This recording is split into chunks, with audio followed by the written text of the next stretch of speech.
ministre. La parole est maintenant à Madame Véronique Amrer. Monsieur le Président, Mesdames et Messieurs les ministres, mes chers collègues, ma question s'adresse à Madame la secrétaire d'État chargée de l'égalité entre les femmes et les hommes.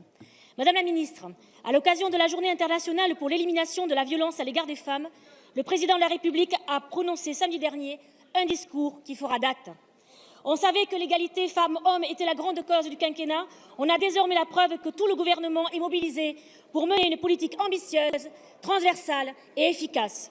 Le budget voté actuellement donnera au ministère les moyens de cette action. Pour avoir travaillé pendant 25 ans dans le secteur de l'action sociale et avoir accompagné de nombreuses femmes victimes de violences, notamment en zone rurale, je souhaite témoigner ici de la nécessité de déployer sur le terrain une politique pluridisciplinaire qui nous permettra de porter ce projet de société. Celui d'une société qui bannit les comportements sexistes et qui construit son rapport d'altérité de genre sans domination ni violence. C'est pour cela qu'il faut agir en aval mais aussi en amont. Telle est la logique des 3 axes déclinés par le Président de la République. L'éducation est le principal levier de lutte contre les violences faites aux femmes. Il s'agit aussi bien de l'éducation des enfants que de la formation pluridisciplinaire de tous les professionnels. Je pense par exemple au travail que nous avons mené en Haute-Gironde avec des publics différents, élus, professionnels de la santé et de la sécurité, esthéticiennes et coiffeuses, pour qu'ils soient formés au cycle de la violence et éviter qu'ils soient seuls face à ce fléau.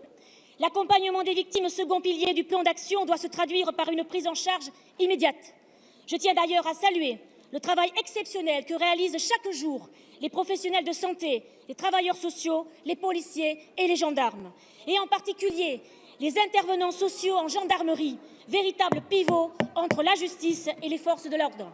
Madame la ministre, j'ai parlé de moyens, j'ai parlé d'ambition. Comment comptez-vous mettre en œuvre les annonces du Président de la République avec ce budget plus transparent, plus élevé et surtout sanctuarisé pour les 5 prochaines années? Merci Madame la députée. La parole est à Madame Marlène Schiappa, secrétaire d'État chargée de l'égalité entre les femmes et les hommes. Monsieur le Président, Mesdames et Messieurs les députés, Madame la députée Véronique Amrer, vous posez extrêmement bien le contexte. Effectivement, samedi, pour la première fois, un président de la République a créé une grande cause du quinquennat et le président de la République a décidé de consacrer cette première grande cause du quinquennat à l'égalité entre les femmes et les hommes.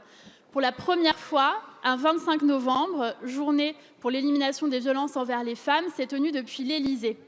Vous posez la question, Madame la députée, de la mise en œuvre, particulièrement concrètement dans les territoires, de toutes les annonces très fortes et inédites qui ont été portées par le président de la République samedi.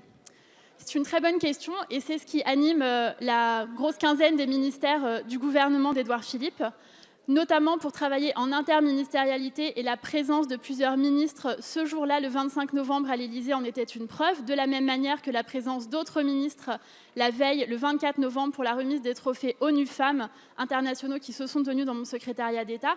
C'est également pour cette raison que nous avions convié la grosse centaine de délégués aux droits des femmes et à l'égalité entre les femmes et les hommes à l'Élysée, qui mettent en œuvre les politiques publiques d'égalité femmes-hommes partout dans les territoires, en métropole et en outre-mer.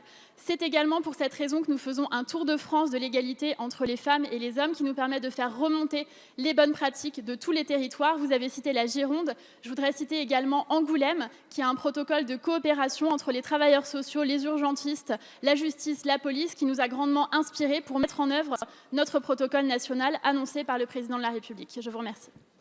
Merci.